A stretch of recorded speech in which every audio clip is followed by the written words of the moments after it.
In this video, we're going to introduce the concept of a probability distribution and talk about random variables, which are related to the idea of a probability distribution. And these concepts that we're going to introduce here are going to be things that we're going to be using for the rest of the semester. So these concepts will sort of lay the foundations for what we'll be doing throughout all of the remaining chapters this semester. So I want to start off with a couple of definitions and then go into some examples to illustrate those definitions a little bit more clearly. So I want to start with defining both a random variable and a probability distribution. So let's start with a random variable. A random variable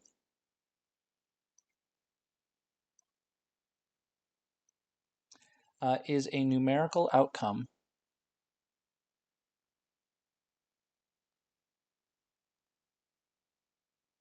of a probability or of a probability experiment.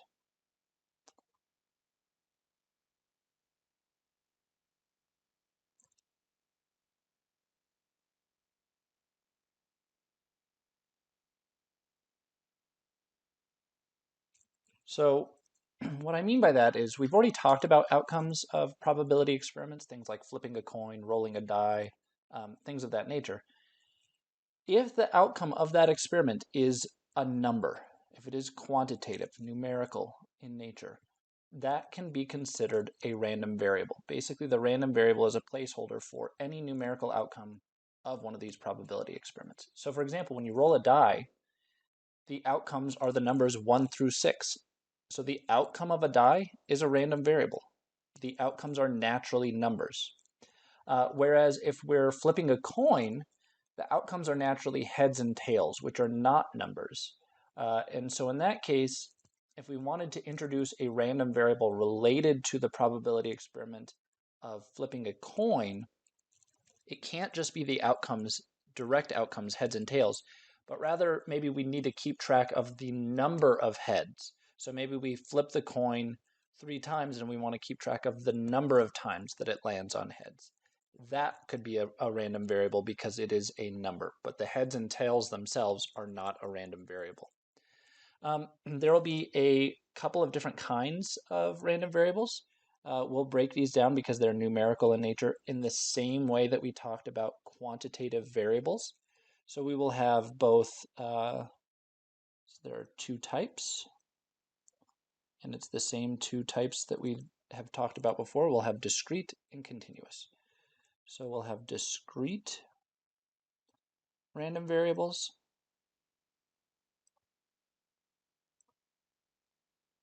These will have gaps between the possible values, and we'll have continuous random variables.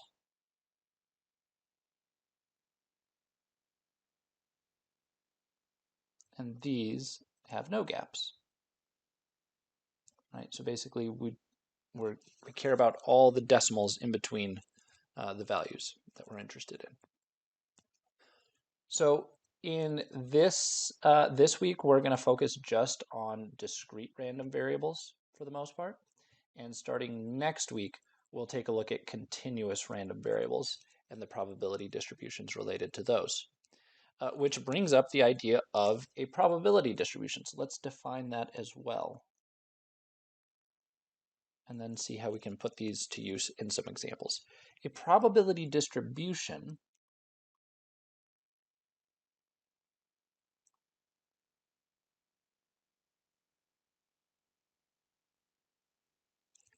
in this case for a discrete random variable, will specify the probability for each possible value of the random variable. So all it does is a probability distribution, again, and this is for a discrete random variable, which is what we're focusing on this week.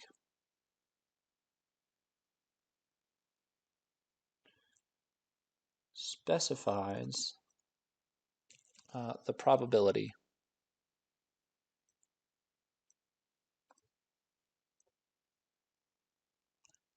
for each possible value of the random variable.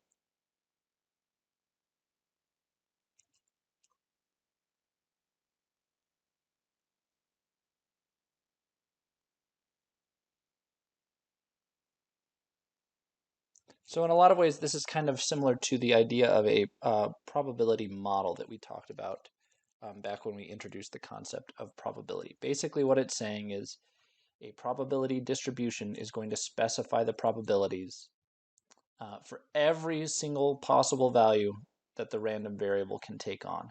So, for example, to hopefully clarify this, let's do the dice roll example. So let's imagine our probability experiment is that we are going to roll a normal six-sided die. We need to specify the random variable, and in this case I said, because the outcomes of a dice roll are numbers to begin with, and a random variable needs to be a numerical outcome of a probability experiment, this one's easy. We can just let a random variable be that outcome. I should mention, and maybe I can go back and sneak this up in here, when we talk about a random variable, this is something I should have mentioned a minute ago, it's an outcome of a probability experiment. We already had a word we used for outcomes of probability experiments. That's what we called an event. But because we're restricting it to only numerical outcomes, that's what makes this a random variable. But it really is an event. A random variable is basically some sort of a placeholder for the events that can occur when you do your probability experiment. What do I mean by that? A couple of things. So first, we'll see in this example in just a minute exactly how this will work. But another thing I want to mention is that a random variable, what we're going to do when we describe a random variable is we're going to name it using the same conventions we used when we talked about events. So when we talked about probability and the event being an outcome of a probability experiment, we gave them names, right? We talked about rolling an even number with your die or getting a heads when you flip your coin. And we said that the event would be called A or B or C. We would use capital letters near the beginning of the alphabet when we talked about an event. When we're talking about a random variable, we're going to follow that convention. We're still going to stick to capital letters. But now we're going to use letters near the end of the alphabet because it is a variable. It is a placeholder. It's not a single outcome or event. It's sort of a placeholder for a whole bunch of different possible outcomes. So we'll denote these with uppercase letters.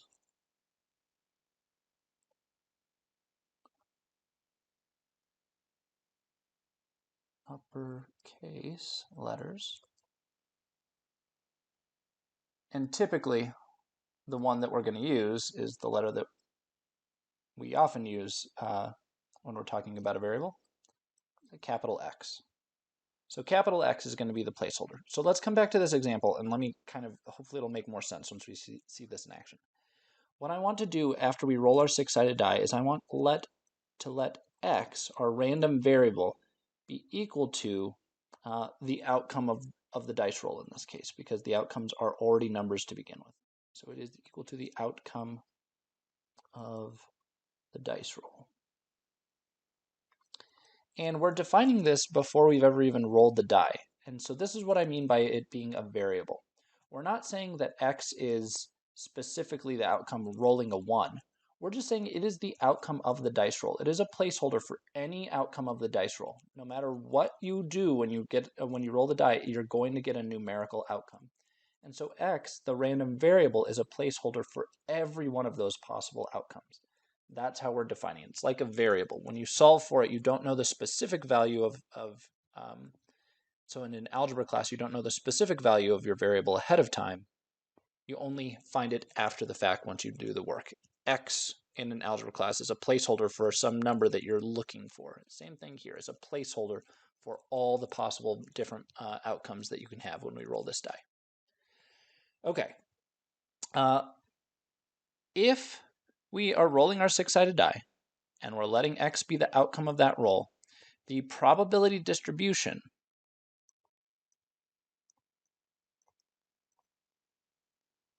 will specify every single probability associated with every possible outcome. So we're going to look at all the different possible values that we could get. So we could have the probability that the value of x in this case is equal to 1, or the probability that x is equal to 2, or the probability that x is equal to 3, and so on. And when we roll our six-sided die, so again, we would read this as p parentheses p of x equals 1. It just means the probability that x is equal to 1, that the outcome of our dice roll is 1. What is the probability of rolling a 1 on a six-sided die? Well, that's a 1 in 6 chance. And what's the probability that the outcome of our roll is a 2? That is also a 1 in 6 chance. Every single side has the same outcome or same probability of having that outcome occur. And we would write them on down the list like this. But this is a really clunky way of trying to describe our probability distribution, is writing all these probabilities out like this. So this is really clunky, and we're not going to use it. What we'll do instead, and what's typically done, is using a visual representation. So instead, right, imagine if this was, God forbid this was a 20-sided die, and we just have an even longer list with 20 items that we're specifying the probabilities in. So what we're going to do instead is use a visual representation of these probabilities. So what I'm going to do is create what's called a probability histogram. And it's just going to be a graph like this.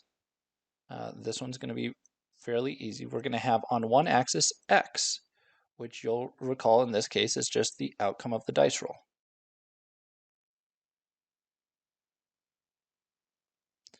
And over here we'll have p of x, the corresponding probability.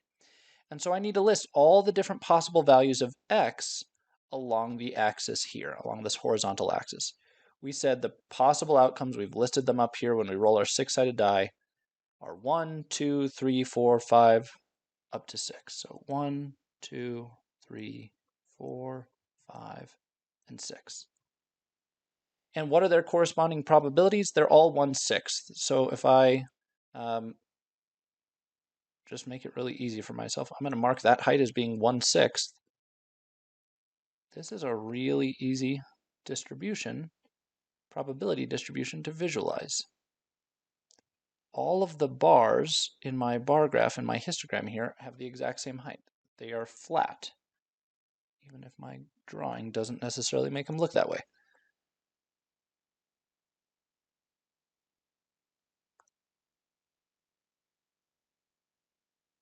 Okay, that's a little cleaner. So we basically do a graph where we show each possible value of the random variable plotted against the corresponding probability. And in this case, they were all uniformly 1/6. When it's flat like this, so this is our probability distribution, visualized as what we call a probability histogram.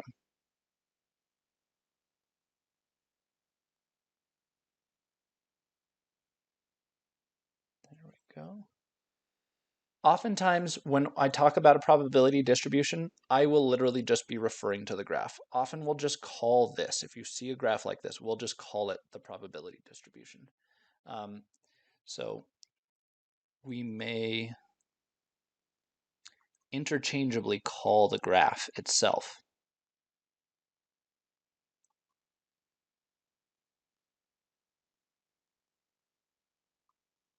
the probability distribution. This is one special kind of probability distribution. I mentioned a minute ago that it's totally flat. You don't really need to know this, but just so you've heard this term, this is what's called a uniform probability distribution. When it's totally flat, when every single possible outcome, in this case, so every possible value of the random variable has the exact same probability of occurring. That's called a uniform probability distribution. And there will be other different types that we'll see. We'll in fact focus on some specific different types of probability distributions over the next few sections. So this is one example of kind of how we can visualize a probability distribution, but let's do another example. So we just did our dice roll. Let's do our coin flip problem that we've done before. So let's say I want to flip a coin 3 times. Well, what is our random variable going to be in this case? Remember, our random variable is the outcome, a numerical outcome of the probability experiment. So in this case, it can't just be the outcome of the coin flip because that's heads and tails. Right? When we look at the outcomes of flipping a coin 3 times, it's going to be that sample space that we looked at before where it's heads, heads, heads, heads, heads, tails, and so on. These are not numerical. There's no numbers here. It's a series of letters, H's and T's. So we need to think of a different way that we can reframe things. Is there a question that we're interested in asking where we can think of this numerically?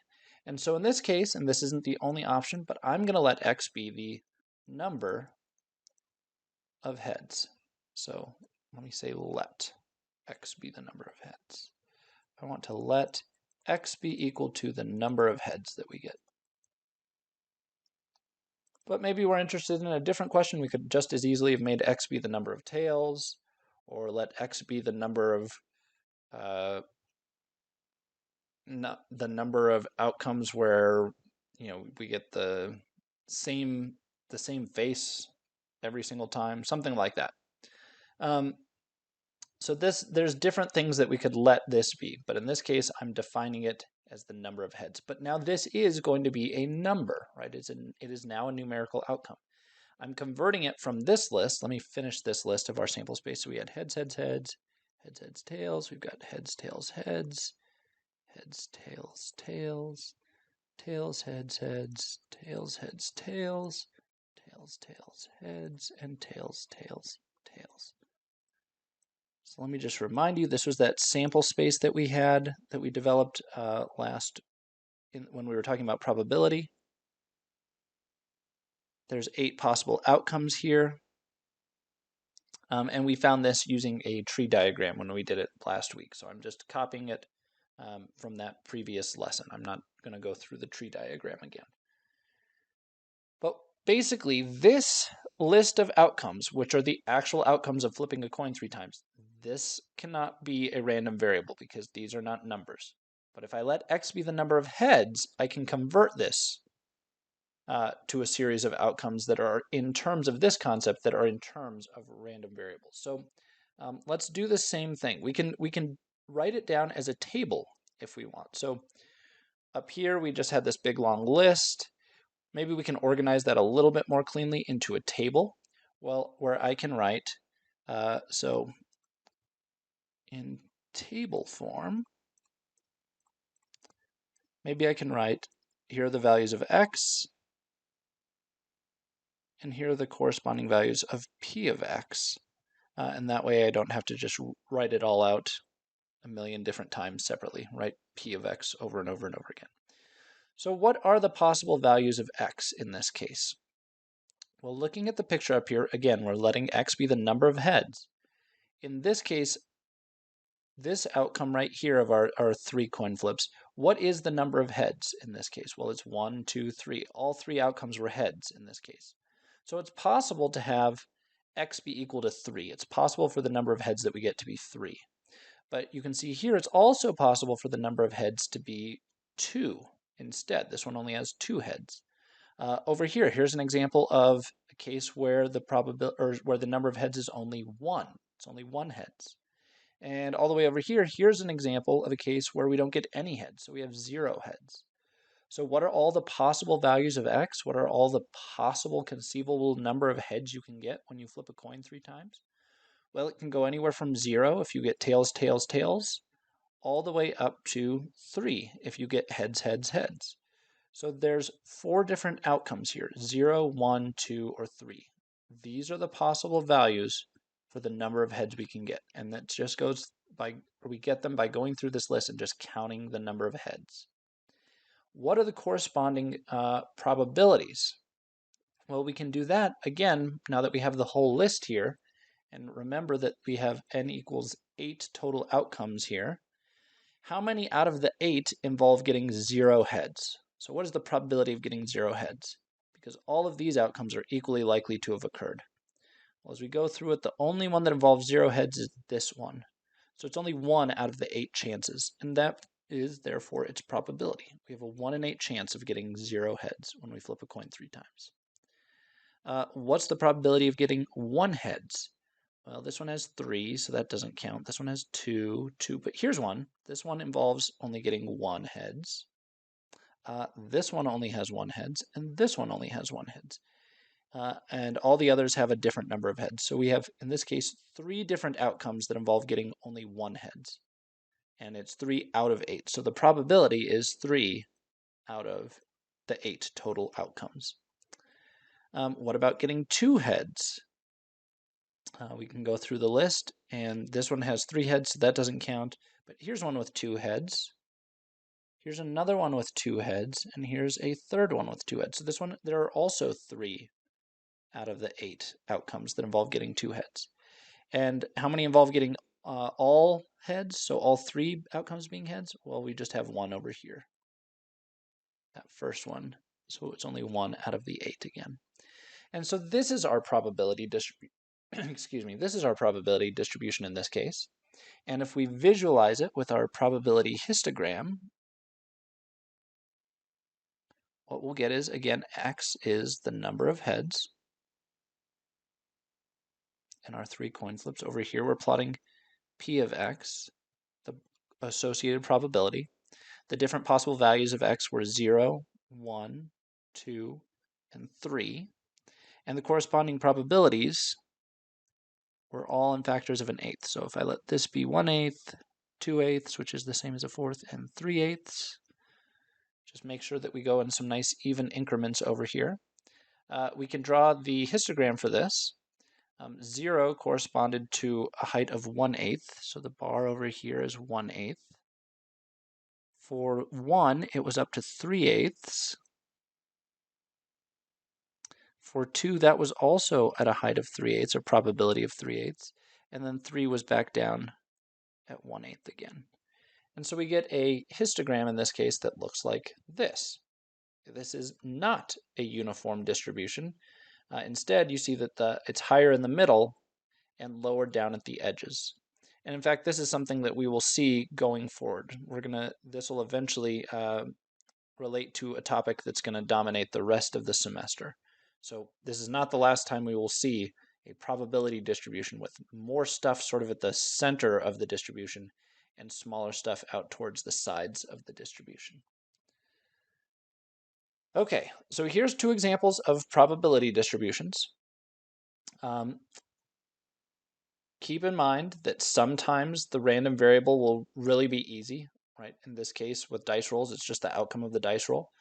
But if your probability experiment involves things that aren't naturally numbers, you're going to have to come up with a creative way to determine how do I change these outcomes? How do I keep track of the outcomes in such a way that I can characterize them in terms of a number, in terms of a numerical outcome? And so in this case, we opted to let x be the number of heads that we would keep track of. Okay, so here are our probability distributions. What are some properties of these probability distributions? So now that we've looked at a couple examples, let's look at some properties.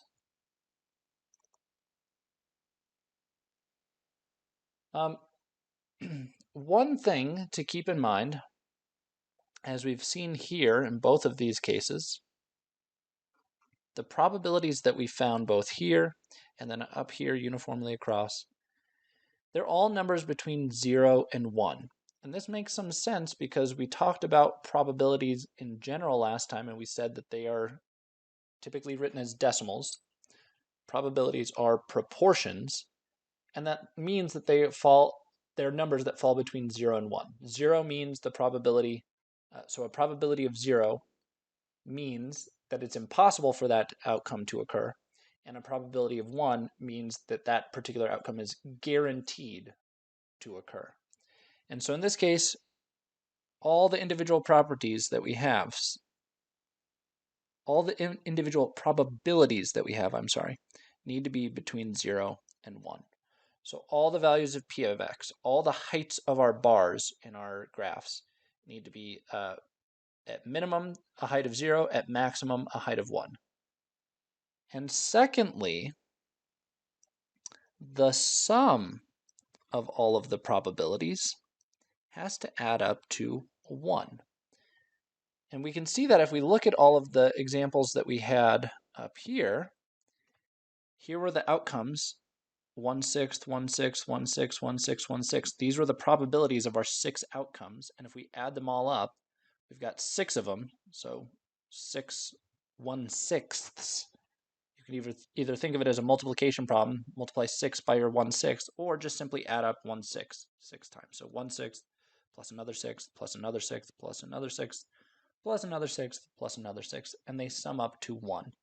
Same thing over here. If I add these numbers up, 1/8 plus 3/8, remember when you add fractions, if they have a common denominator like we've got here, when you add fractions, the denominator stays the same, and you simply add the numerators. So 1/8 plus 3/8, I'll add the numerators and get 4/8.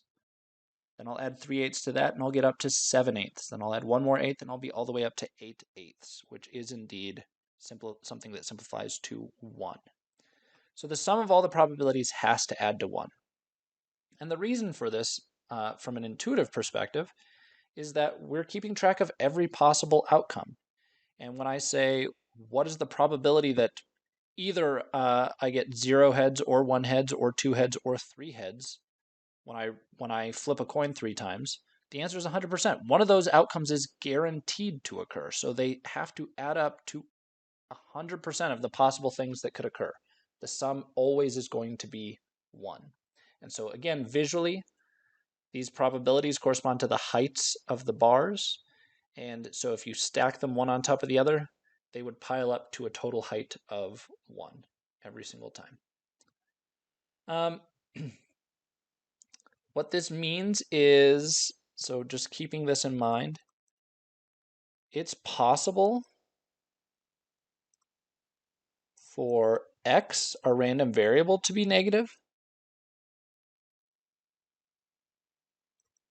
but not p of x. P of x is a probability, but it is possible to have x, one of our outcomes of our so it didn't happen in either of the cases that we looked at, right? The different sides of a die or the number of heads when you flip a coin. But we'll do an example by the end of this video where x is in fact negative. But the probability can't be negative. It doesn't make sense to talk about a negative probability. So the value of x, our random variable, can be negative, but not the corresponding probability. If I give you a probability distribution, typically I want you to be able to answer some kind of basic questions, and they're typically not too bad. So let's say we did a survey in a class, and we said, if we have our x, our random variable, be the number of siblings that students have in the class. So number of siblings of some randomly selected students. So in this case, randomly selected students. In this case, the probability experiment is randomly selecting students, so doing a simple random sample of students and asking them how many siblings they have. And they'll answer the question, and we'll keep a tally. And let's say in our particular class, hypothetically, the group of students that we pulled, there were people with 0 siblings, 1 sibling, 2 siblings. And let's say it topped out at 3 siblings in this hypothetical class. And maybe we got the following results. Maybe The probability of having 0 siblings was 0.3, and the probability of having 1 sibling was 0.35. Let me give myself some more room. Let me erase these so I can spread these out a little bit better.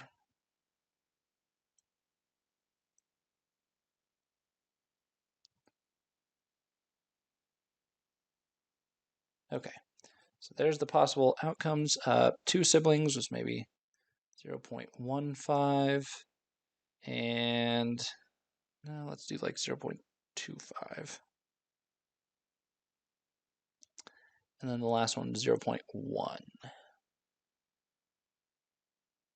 Perfect. That'll work.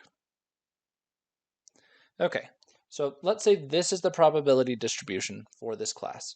And the reason this is a probability distribution is, let's say that I know this is the information about the class, and I say, let's let X be, let's randomly pick a student, and let's let X be the number of siblings that they have. What is the probability that when we randomly pick a student and ask them how many students they have, what's the probability that they say they have 0 siblings? Well, it turns out the probability is 0.3, or as a percentage, that would be 30%. What's the probability that they have only 1 sibling? 35%. Probability they have 2 siblings? 0.25 or 25%. What's the probability they have 3 siblings? 10%, 0.1. And we can use this to answer questions. So what is the probability that a randomly selected student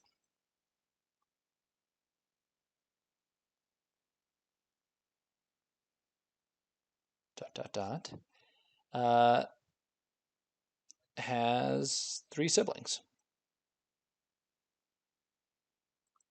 So what's the probability that they have 3 siblings? Well, we just look at our table and we can see that the answer is 0.1.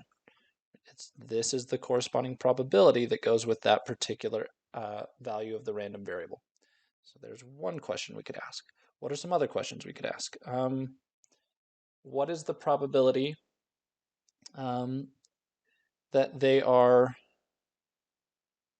so what is the probability that a randomly selected student is not an only child?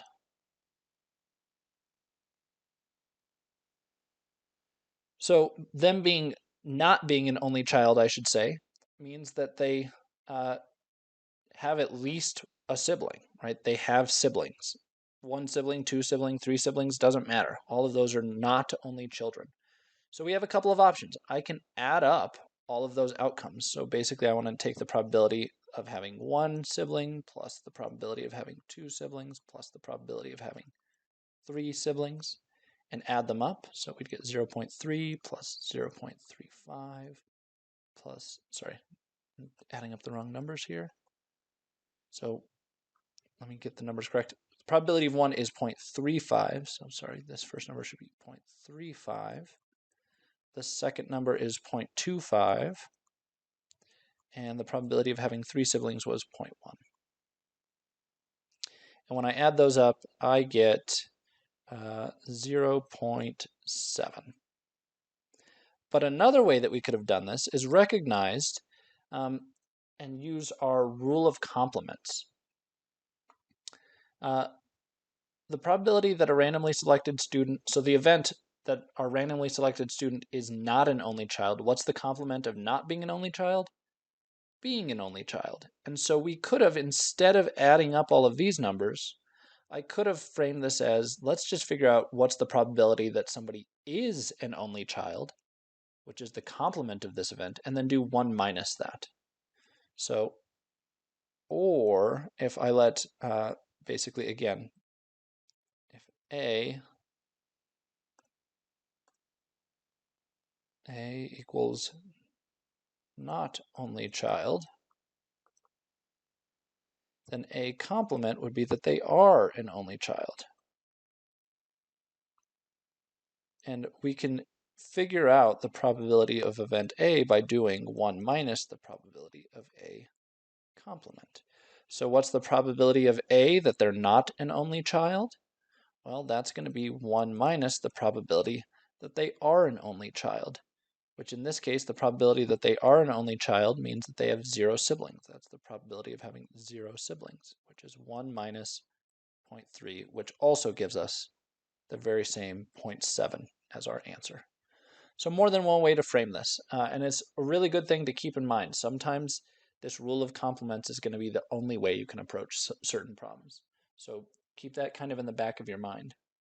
What is the probability that are randomly selected students? So what is the probability that a randomly selected student has fewer than 2 siblings?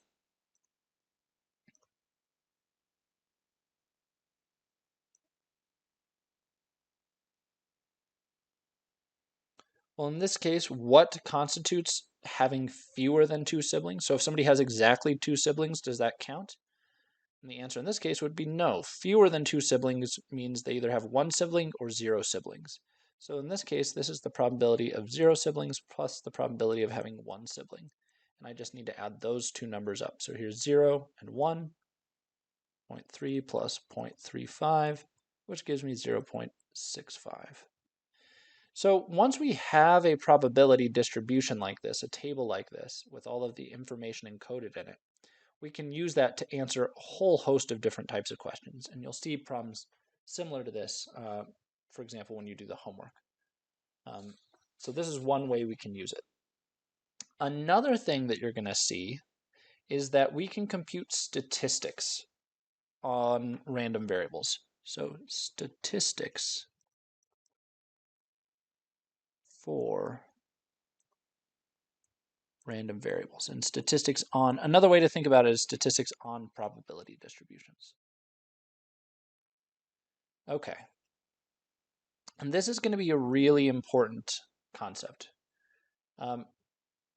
So let me see if I can give you a little bit of insight. Basically, what we're going to be doing here is computing some of the same statistics that we did way back in Chapter 3.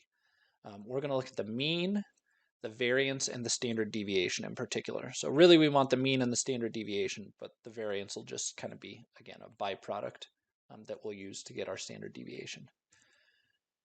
I want to compute those for random variables. We already know how to compute them for a big data set that we've acquired. So if we have a big set of data, Chapter 3 focused on how do we find the mean of a big set of data, how do we find the variance or the standard deviation of a big set of data. And now what we're doing is the same thing, but we're doing it for random variables, which we again said is a collection of possible outcomes, things that haven't happened yet. And so we're going to be doing the same idea, but in a totally different context. Our old statistics were backward looking. They were looking at data that had already been collected. Now I want to try to make statistics about things that haven't even happened yet.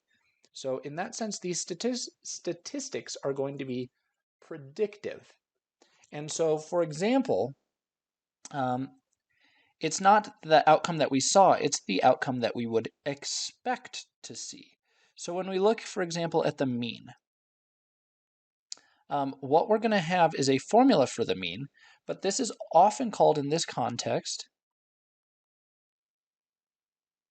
it's not the average value that occurred, it's the average value that we expect to see. And because of that, it's often called the expected value.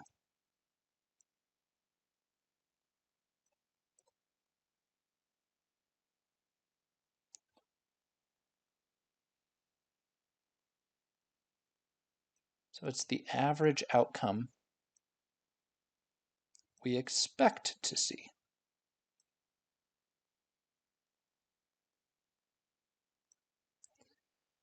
Okay, what is the formula for this? So the symbol that we're going to use is the same symbol we used back in Chapter 3.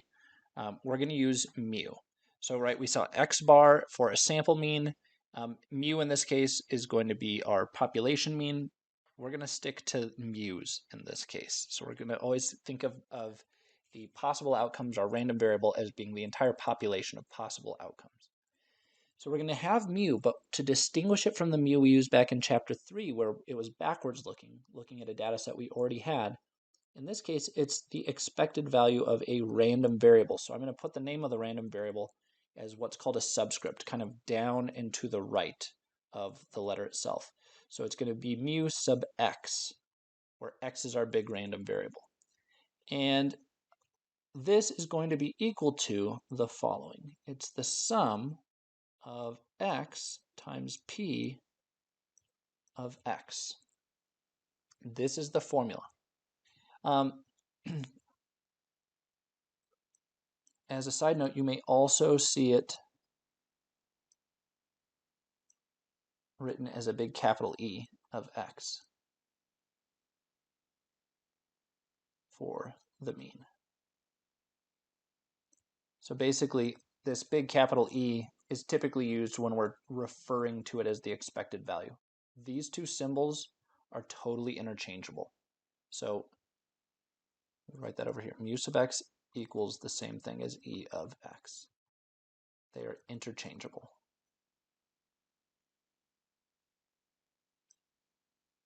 So you can kind of pick your poison, whichever one makes sense. E helps remind us that we're really talking about something called the expected value. Mu helps us remind us that we're dealing with a mean again. A mean, the average outcome of the random variable. And we have this new looking formula where it says we take each value of the random variable x and we multiply it by its corresponding probability, and then we sum up all of the values. This looks like a new formula, but this is really the same. So let's put this as a side note. This formula looks new,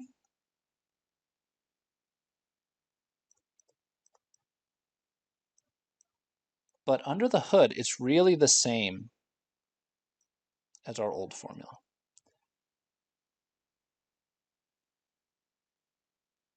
So in this particular case, let's go ahead and look at what we're going to get when we put these pieces together. Let me finish this sentence here. Sorry. So formula looks new, but it's really the same as our old formula. Okay, so let me show you how they're the same. So remember, our old formula for mu was we did the sum of all of the individual values, and then we divided by n. And we're doing that versus our mu sub x, which is the sum of x times p of x. They look like different formulas. How are they actually the same? So let's think about them in the context of an actual example. So let's do the example related to this one that we just did right here. This probability distribution with the number of siblings. If you look at these numbers, they are all numbers that either end in basically so 0.3. If you want to think about it, you could write that as 0.30, 0.35, 0.25, 0.10. They all end in a 0 or a 5. We could think of it as, so let's assume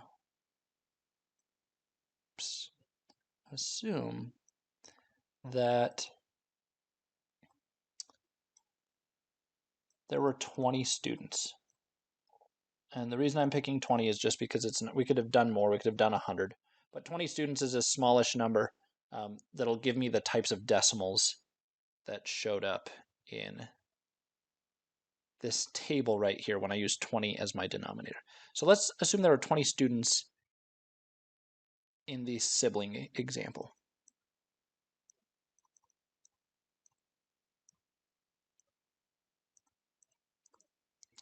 And so let me just copy that table down here, just so we have it and I don't have to keep scrolling back up and down. So we had 0 siblings, 1 sibling, 2 sibling, or 3 siblings, and the corresponding probabilities were 0.3, 0.35, 0.25, and 0.1. And what I was saying is we can add a 0 onto these other ones if we want.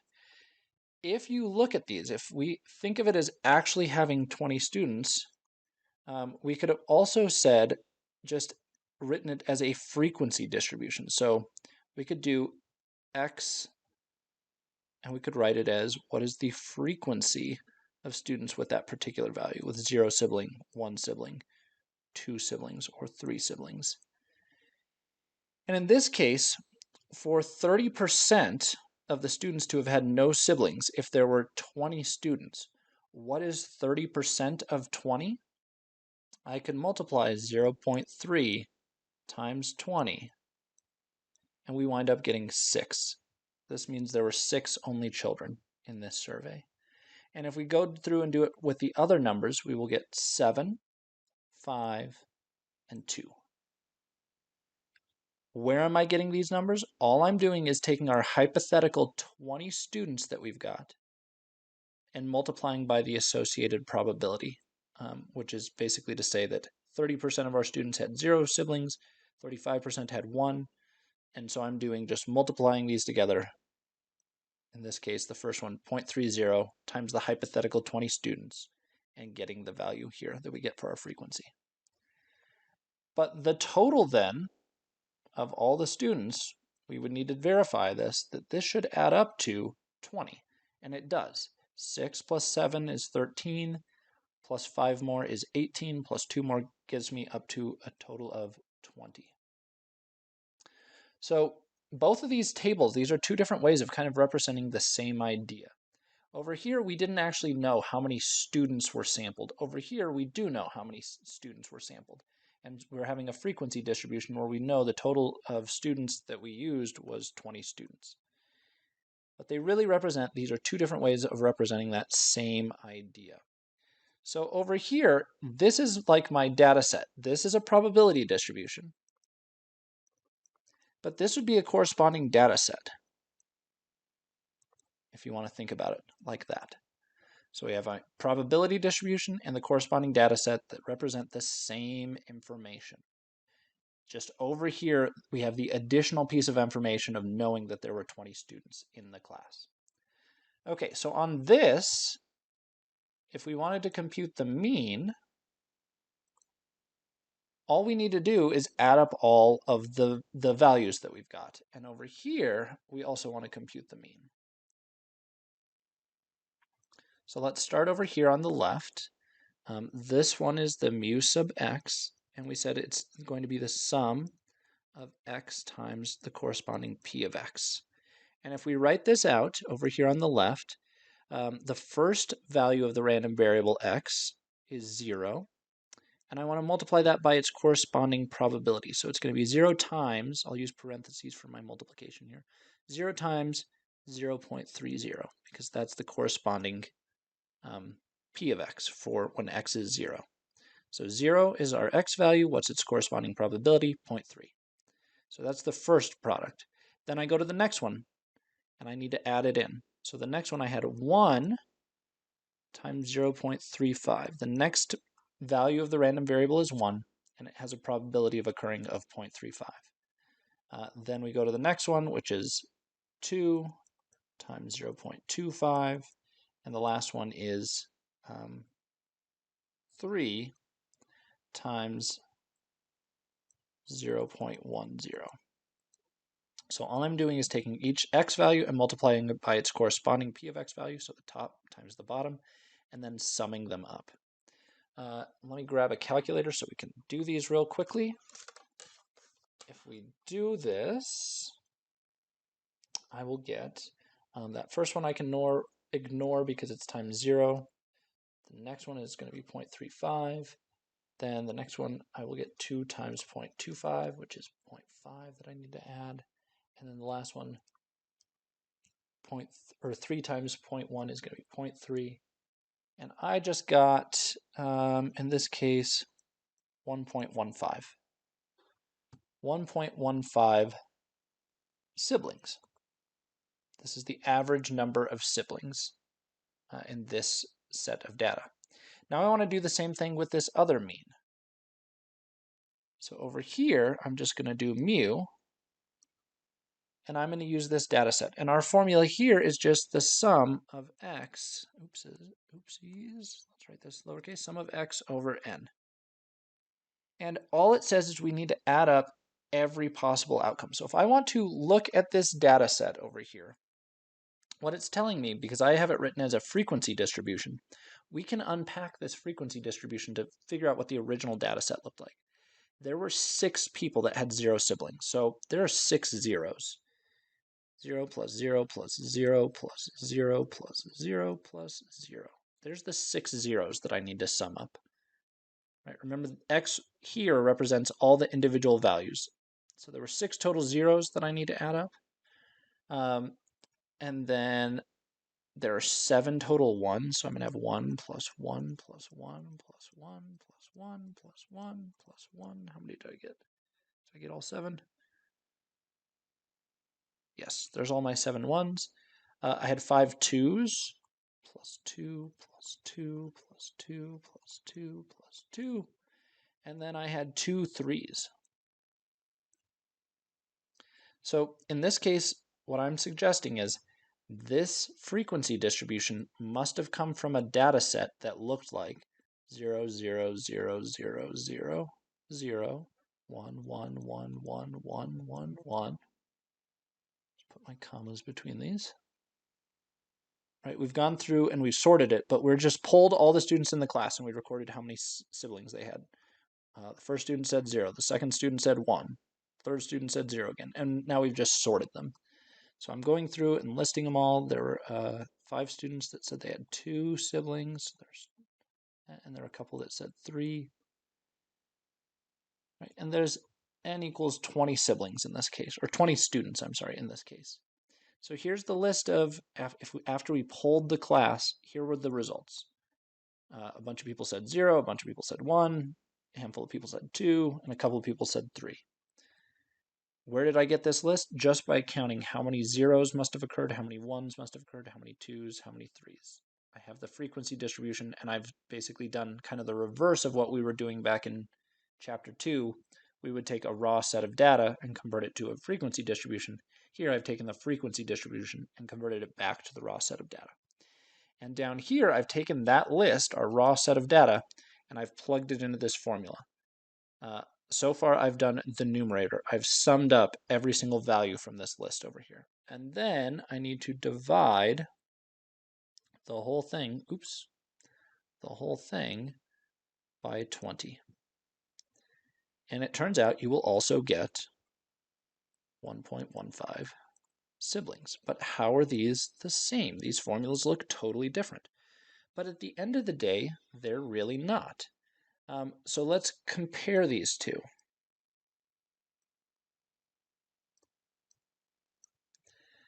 That top one said I have 0 times 0.30. We just said 30% of the class had 0 siblings. But another way of writing that 30% is coming back to the original graph over here and recognizing that that's because it was 6. It must have been 6 out of the total 20 students. If I do 6 divided by 20, this number right here is simply 6 over 20. And this number right here is still, again, just going to be 0. So I have 0 times 6 over 20. Plus 1 times 0.35. So all I'm doing is basically copying down this formula and then rewriting it. But this 0.35 was 7 out of the 20 students. And then 2 times 0.25. Where did I get that 0.25? That was 5 out of the 20 students. And then the last one, where it was 3 siblings, that was 0.10. Where did I get 0.10? That's 2 out of the 20 students will give me 10%. So what I've got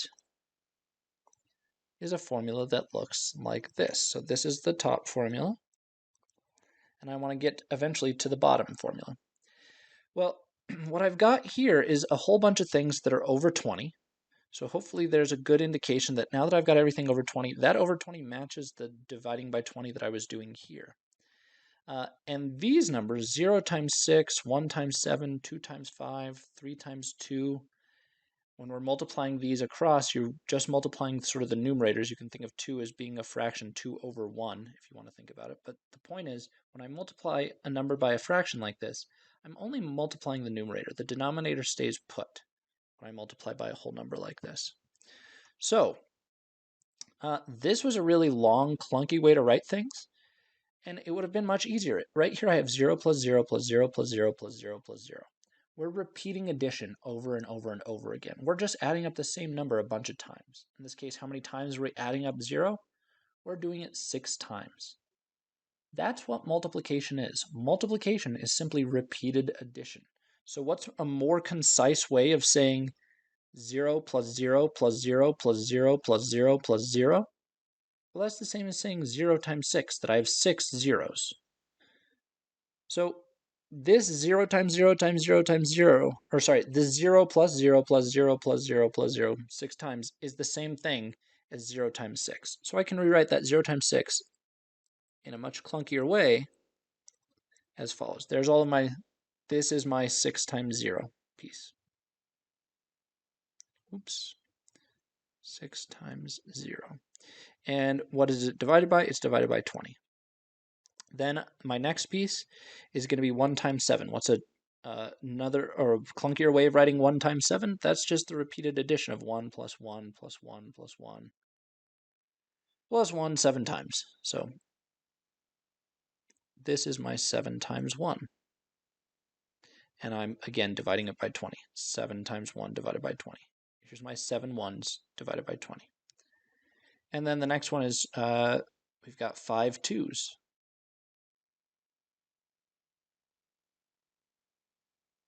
Divided by 20. So this is my 5 2s. And then the last one, I've got 2 3s. So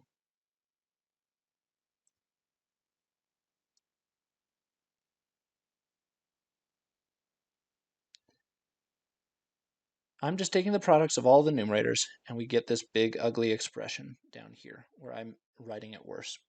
When I sum all these together, they have a common denominator, so I can simply add the numerators, and we wind up getting our big, ugly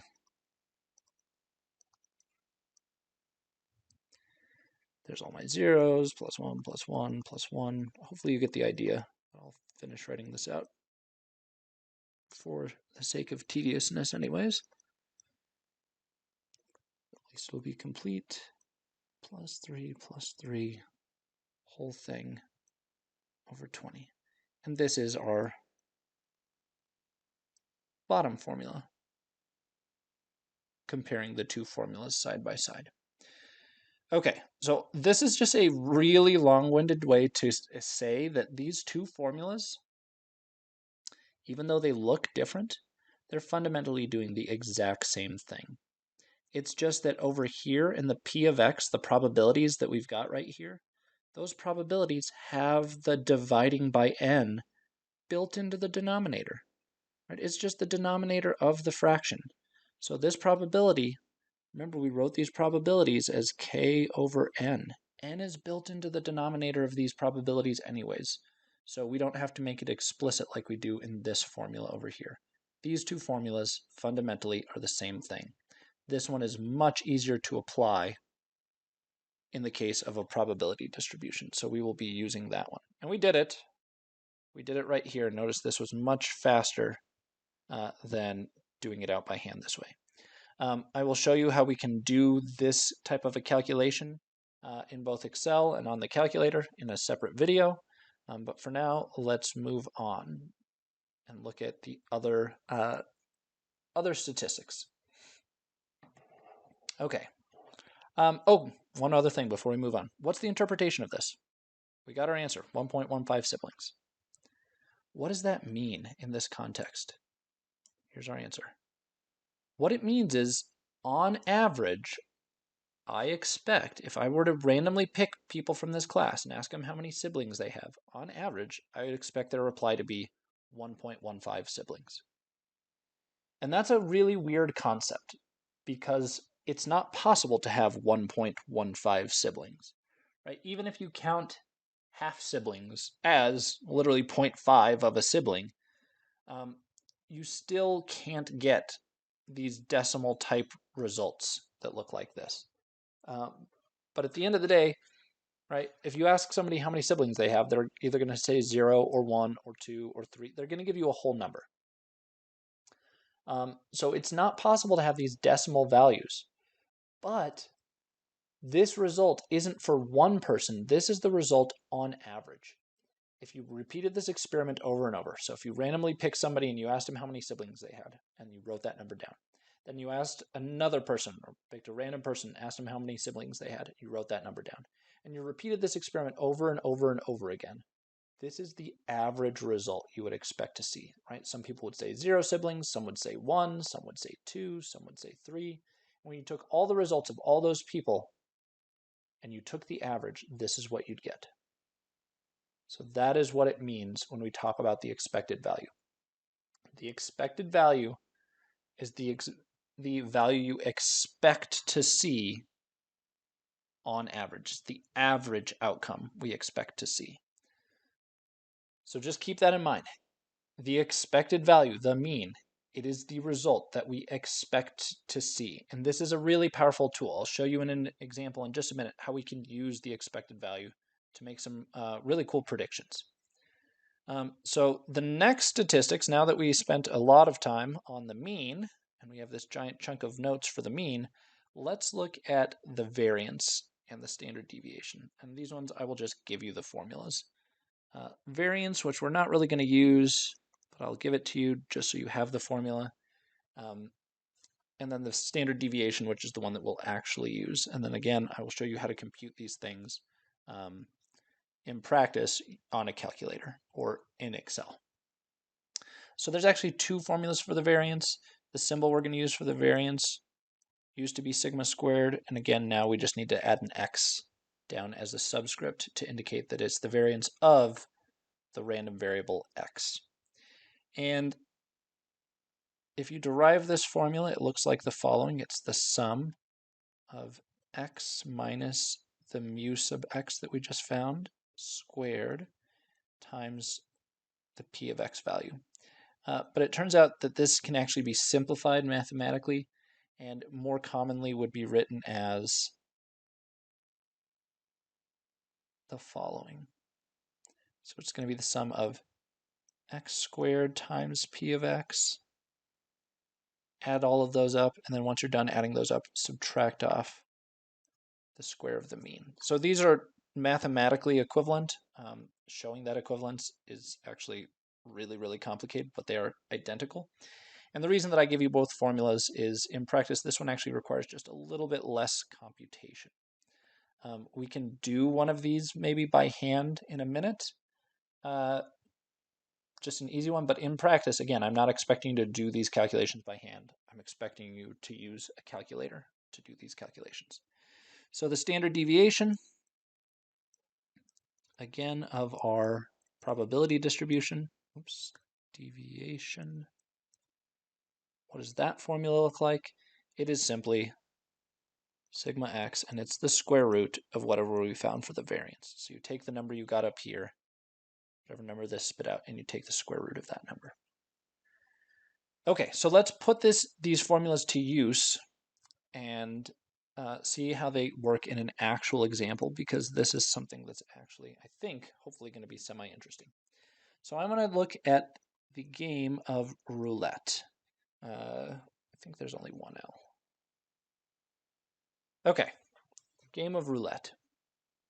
So we talked about how probability has its origins in gambling to begin with, and so I want to take a look at something related to gambling here. So roulette, for those that are unfamiliar, is a game. You've probably seen it in movies that have scenes in casinos. It's the game where basically the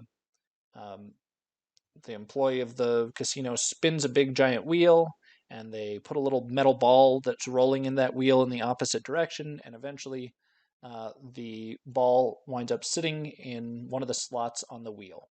And the wheel is made up of a bunch of slots. Usually they're red and black with a couple of green ones.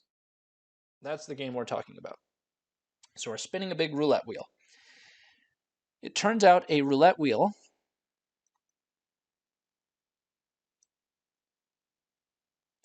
has, so the big wheel that they spin, it has 38 what they call pockets. So basically 38 little slots where that ball can wind up. And they're numbered from 1 to 36 with 2 extra slots. So this takes care of 36 of them, 1 to 36, but then the last 2 are 0 and typically double 0. Of these pockets, 18 are red, 18 are green, 18 are black, and the last 2, those 0 and double 0, those are typically green.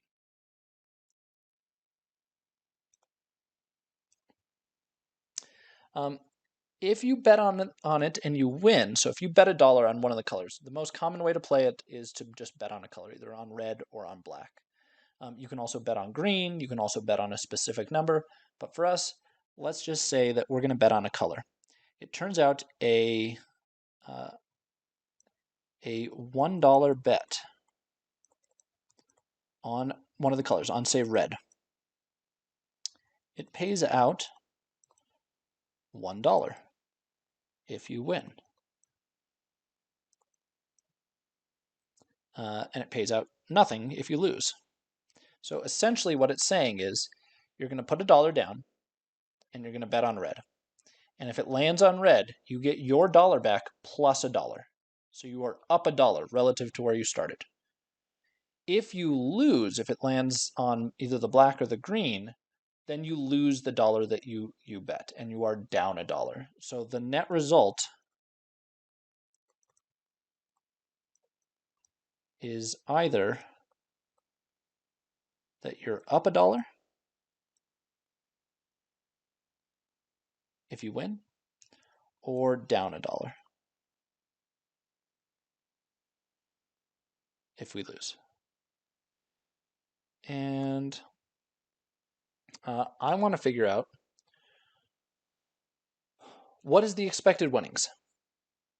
How much money can we expect to win if we place a $1 bet on red?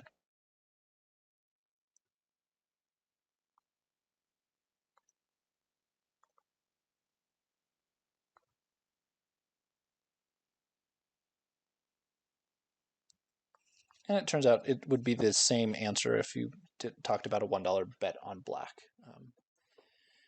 Okay, so the first thing we need to do is we need to come up with our probability distribution.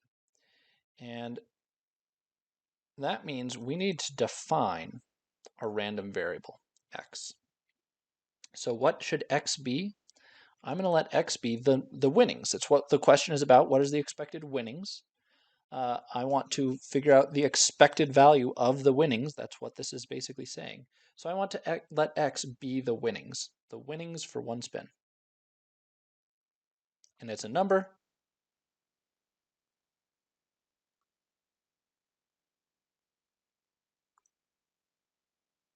Because the outcomes are numbers. It is a number because the outcomes are the amounts of money that you are winning, either up $1 or down $1. So when we look at our probability distribution, there's only 2 possible outcomes. Either we're up $1 or we're down $1. And this is what I was telling you about previously. It's possible for x to be negative. It's not possible for p of x to be negative, but it is possible for x to be negative. So we can either win $1.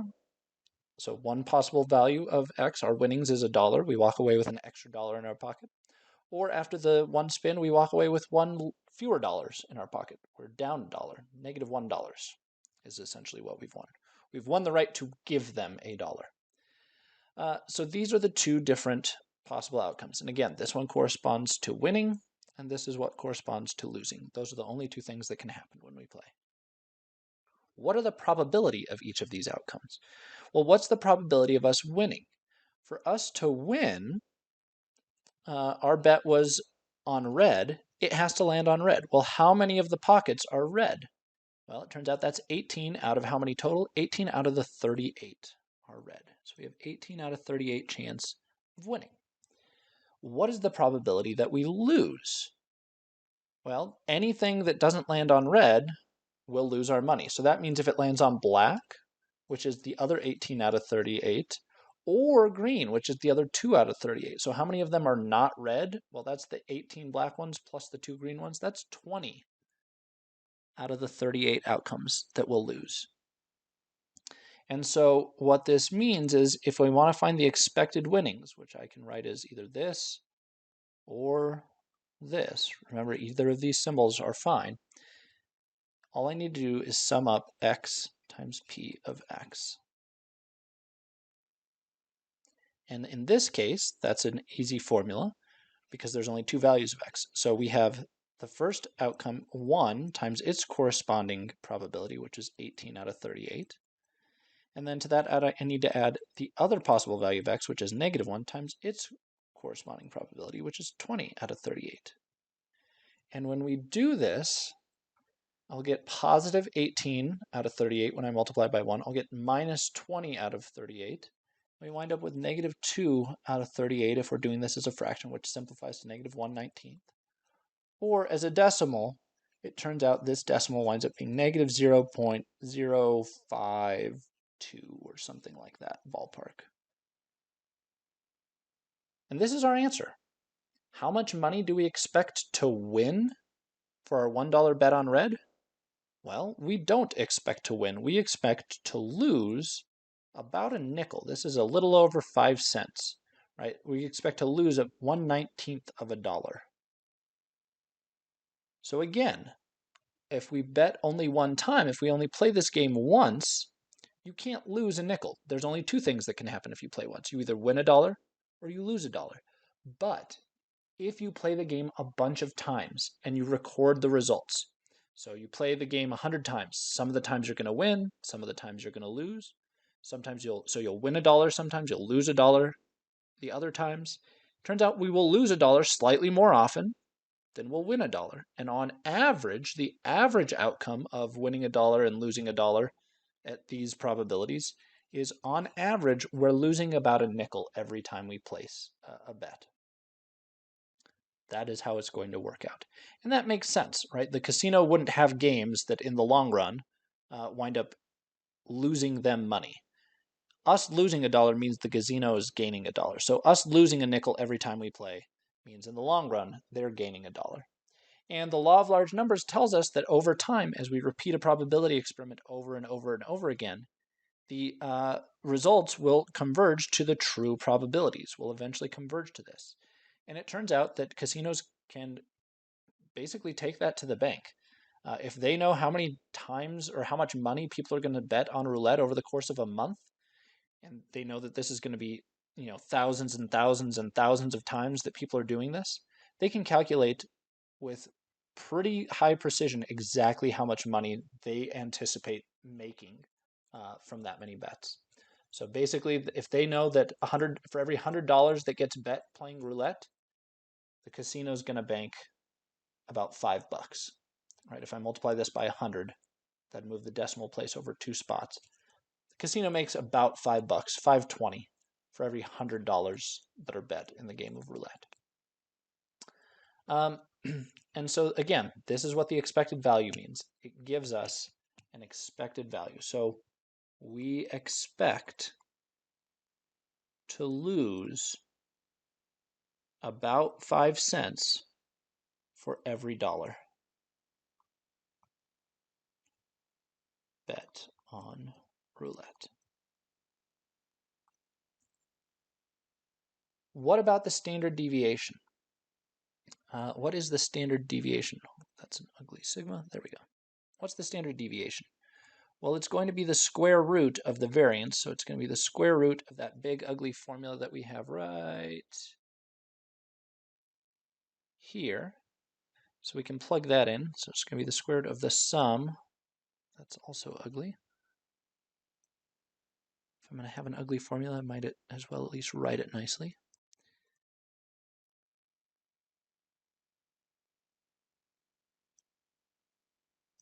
So there's what that formula looks like. We can plug this into the calculator as well. And it's not too bad. basically, I will have to sum up the results of this. I wish we just can do it on the calculator here. I'm going to plug it in. I don't want you doing these by hand in general, so just keep this in mind. I'm going to do this by hand just this one time, but in general, I don't want you to actually do this. So it's going to be the square root of, to get this sum, I need to take x and square it. So when I square 1, it's just going to be still be 1, and I'm multiplying it by 18 out of 38. The other one, which I'm going to add to that, is the negative 1 squared times 20 out of 38. And when I add those two together, so that's the first thing I need to do is add those together. Then I need to subtract off the square of the expected value that we just found. We just found that number to be right here. So it's going to be minus 0.052-ish squared. So here's the big ugly formula again. Again, please do not do it this way in real life. 1 squared is 1. Negative 1 squared is also 1. I'm going to have 18/38 plus 20/38. These are going to end up just adding up to 1. And I'm going to have 1 minus, let me do that other number squared, so 0.052-ish, negative 0.52-ish squared will be positive 0.0027 ... Close enough. And we finally do that subtraction, so 1 minus that number is about this, so we're down to the square root of 0.997-ish, let's say. And when we finally take that square root, I get about 0.998-ish, something like that. Something in that ballpark. Okay. What does this number mean? What does the standard deviation mean in this context? So the expected value, the mean or expected value, told us how much money we expect to win or lose on average. This, the standard deviation, tells us how spread out the results should be. And this number actually makes a fair amount of sense. It tells us how far away from the mean do we wind up on average. Well, if we win $1, the expected value, the mean, is about negative 5 cents. When we win $1, we beat the mean by about $1.05, right? We make $1.05 more than what we expected. Because the mean, the expected value, is losing that 5 cents. So when we win our dollar, and we're up, basically, compared to this number, we're up about $1.05 relative to where we expected to be. When we lose, we're down, we lose $1, but that's really only 95 cents worse than what we were expecting to do on average. So if I take the $1.05 that we've got here, the negative 95 cents that we get here, in both cases, I'm a little over $1, a little under $1 away from where we expected to be. This number tells me, on average, how far from this number do we expect to be. And it makes sense that it should be very close to $1. On average, we expect our outcomes to be either about $1 more or about $1 less than the value that we got here. And that's what this is telling us. How far from the expected value do we expect our actual outcomes to be on average? Well, I'm always going to either be winning $1 or losing $1. My outcomes are going to be either 1 or negative 1.